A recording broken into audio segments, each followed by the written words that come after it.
Olá gatinho, olá gatinha, tudo bem meus rústicos? Aqui é o professor Rainan Machado do canal Ciência Rústica com mais uma videoaula para vocês. Hoje o assunto é princípio de Le Chatelier, que são aí as modificações que a gente faz em um estado de equilíbrio e como que esse sistema vai se comportar frente a essas alterações, beleza? Antes da gente começar a nossa videoaula, de maneira bem rápida, se inscreve no canal, deixa o like nos nossos vídeos, que isso vai nos ajudar a continuar produzindo conteúdo de qualidade para todos os nossos queridos alunos do Brasil. Beleza? Sem mais enrolação, vamos lá!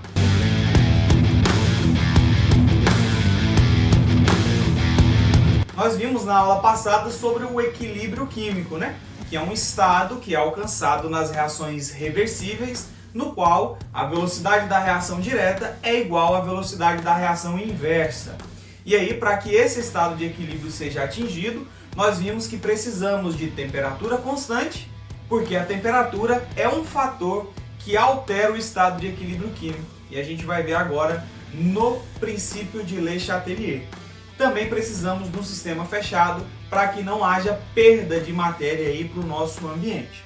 E aí o químico Henri-Louis Le Chatelier, um químico francês, ele estudou então estados de equilíbrio frente a algumas modificações. E aí ele chegou na seguinte conclusão, no seguinte princípio, que quando uma alteração externa ela é feita ali sobre um estado de equilíbrio químico, né, em um sistema que está em equilíbrio químico, o equilíbrio ele vai se deslocar para minimizar os efeitos dessa ação, né, desse fator externo.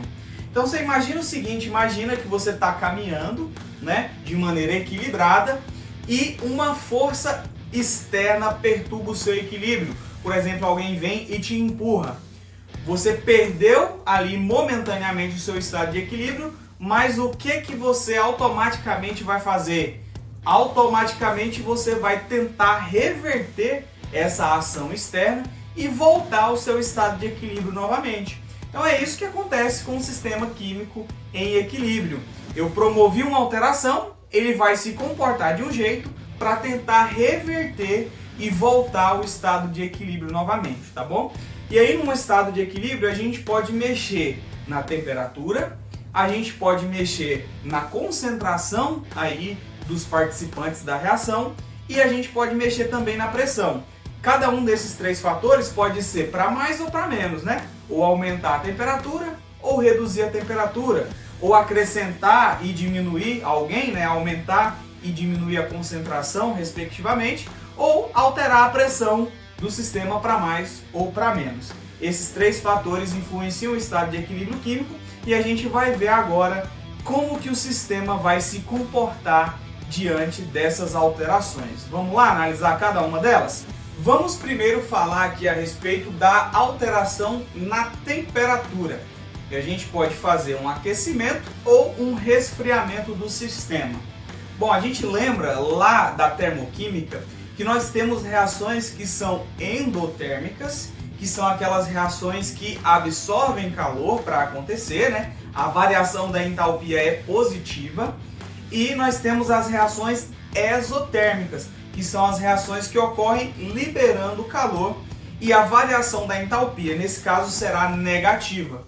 Então, quando a gente vê ali uma equação, né, de uma reação química em equilíbrio, quando a gente precisa avaliar sobre a alteração na temperatura, sempre vai aparecer para você o valor do ΔH logo à direita dessa reação química, indicando para você se a reação direta, né, que está indo para a direita, ela é endo ou exotérmica.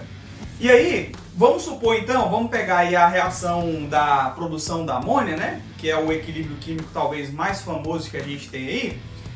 Quando você vê a equação da reação da amônia, do lado direito aparece um ΔH negativo. Pode aparecer como um número, né, o valor negativo, um número preciso, ou pode aparecer simplesmente ΔH menor que zero negativo. Então, se aqui apareceu na direita que o ΔH ele é negativo, é menor do que zero, então você sabe que a reação direta é exotérmica. Se a direta é exotérmica, com certeza a inversa é endotérmica. Aí você pode ir aí e escrever em cima das setinhas, né? Direta endo e inversa exo, para você analisar, né, como que a alteração da temperatura vai deslocar esse equilíbrio, se é no sentido da endo ou da exotérmica. Então, beleza. E se o ΔH for positivo, então você sabe que a direta é endotérmica, que absorveu, logicamente a inversa será exotérmica. E aí o que diz o princípio de Le Chatelier sobre a alteração da temperatura? Bom, se eu aumento a temperatura, eu vou favorecer a reação que absorve calor, que é a reação endotérmica, tá bom? Então, vamos supor aí, pensando na equação aí da amônia, vamos usar ela como exemplo. Eu aumento a temperatura do meu sistema. Eu vou deslocar no sentido endotérmico. Qual que é o sentido endotérmico? Para a esquerda, na reação inversa. Então, o aumento da temperatura nesse sistema irá deslocar o meu equilíbrio no sentido inverso. E o contrário é válido. Se eu resfrio o meu sistema, eu favoreço a reação exotérmica. A reação exotérmica, nesse exemplo da amônia, é a reação direta. Então, um resfriamento do sistema nessa situação irá deslocar o meu equilíbrio no sentido direto, né? no sentido da reação direta, que é para a direita. Então, revisando e fazendo um resumo, um aumento da temperatura favorece a reação endotérmica. Uma redução na temperatura favorece a reação exotérmica. E você sabe qual que é a endo e qual que é a exo pelo valor do ΔH que aparece na frente da equação química. Então é dessa forma que um sistema vai se comportar frente à alteração aí na temperatura. Vamos ver agora para a concentração. Então a concentração, ela sempre está relacionada à quantidade ali da substância dentro do sistema, tá bom? Então, quando eu falo concentração, lembra em quantidade, tá? E a concentração, muitas vezes, ela é representada pelos cochetes, tá bom? Então, se você tem ali uma substância, né, entre cochetes, a gente está se referindo à concentração daquela substância, tá? Geralmente é dada aí em mol por litro, concentração mol por litro, relaciona com quantidade, que é sucesso. Então, eu posso chegar no meu sistema, que está em equilíbrio, e aumentar a concentração de alguém ali dentro. Posso acrescentar, né, alguém ali dentro do sistema, aumentando a sua concentração.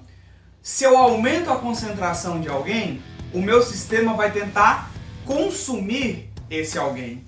Então, um aumento da concentração de uma substância vai deslocar o equilíbrio no sentido que tal substância é consumida, tá bom? Que sentido que a substância é consumida? É só você analisar a setinha. A setinha saindo do lado que ela está em direção ao outro lado, quer dizer que esse cara é consumido nesse sentido. Porque quando você olha lá no final da setinha, não tem mais aquele cara do lado de lá. Então ele foi consumido, beleza?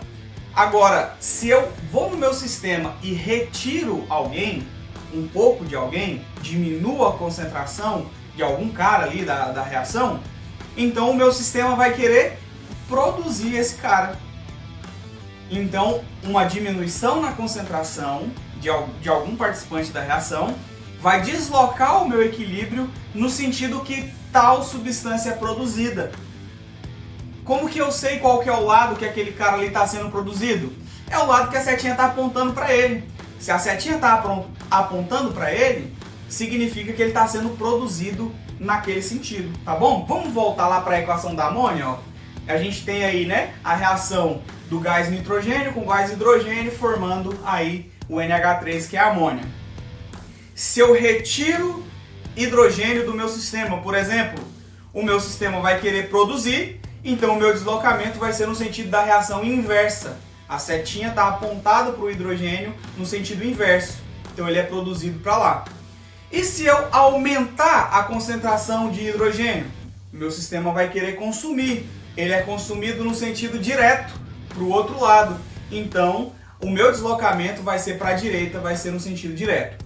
Você pode imaginar e pensar na concentração você pode fazer um exercício mental ou mesmo um exercício aí na frente do caderno mesmo, não tem problema, vai depender aí do quão desinibido você é. Mas você imagina aqui, ó, uma asinha aqui, ó, dos dois lados, certo?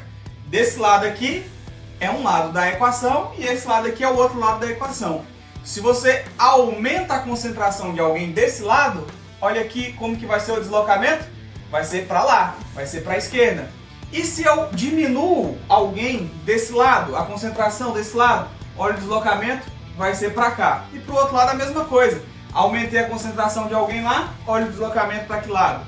E vice-versa, tá bom? Você pode fazer essa associação aí com um aviãozinho, a asa, aumentou a concentração, levanta, diminui a concentração, abaixa, você vai conseguir entender para que lado é o deslocamento do sistema.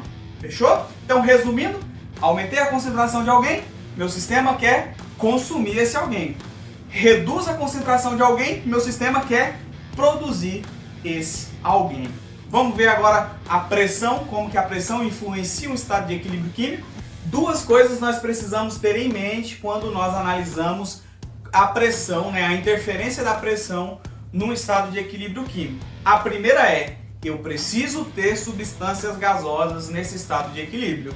Então você olha ali aquelas letrinhas que aparecem entre parênteses logo após a substância, ali está indicando o estado físico, né? G de gasoso, L de líquido, S de sólido. Então, por essas letrinhas aí que aparecem, né, no sobrescrito, você sabe se você tem substâncias gasosas ou não. Para que a pressão interfira, primeiro, eu preciso ter substâncias gasosas. E segundo, a quantidade de substâncias gasosas nos dois lados da equação precisa ser diferente. Porque se eu tiver 3 de substâncias gasosas na esquerda e 3 na direita, quantidades iguais, a pressão não irá alterar o estado de equilíbrio. E nós vamos entender agora o porquê, certo? Então imagina esse sistema aqui, tá? Que está em uma determinada pressão. Aumentei a pressão desse sistema, então é a mesma coisa que diminuir o volume, certo? A pressão aqui é maior. Então o meu deslocamento vai favorecer o lado que tem menos quantidades de substâncias gasosas. Eu tenho uma pressão maior, eu tenho um volume menor, então eu tenho menos espaço para o gás. Então o deslocamento vai ser no sentido de menos quantidade de substâncias gasosas. Fechou? Então voltando ali o nosso sistema para o estado inicial dele, se eu diminuo a pressão, é a mesma coisa que aumentar o volume. Olha, eu tenho mais espaço, tenho menos pressão, os gases podem viver mais livremente aqui.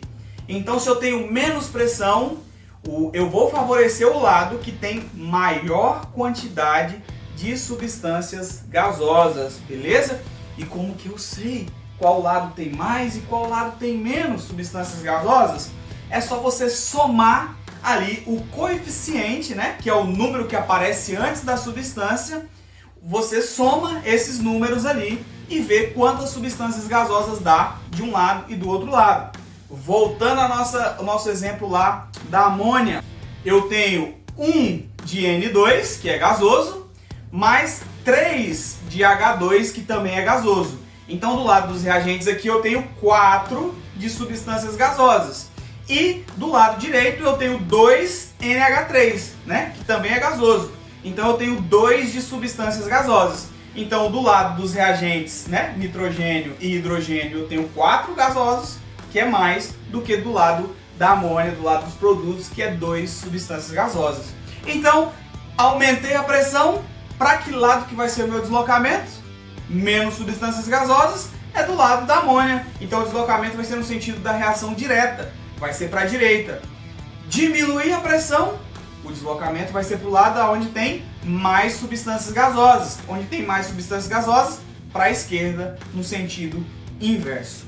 Fechou? Então, galera, essas são as alterações que a gente pode fazer em um sistema em equilíbrio químico. E é dessa forma que o sistema em equilíbrio químico vai se comportar. Vou fazer um vídeo também com resoluções de alguns exercícios para a gente poder colocar na prática e analisar como que é, né, o deslocamento do sistema em equilíbrio químico, né, a partir daí do princípio de Le Chatelier. Fechou? Então, obrigado por assistir até aqui, até o final dessa videoaula. Lembrando que Se você não é inscrito no canal, se inscreve, deixa seu like. Até a próxima, galera. Fiquem com Deus.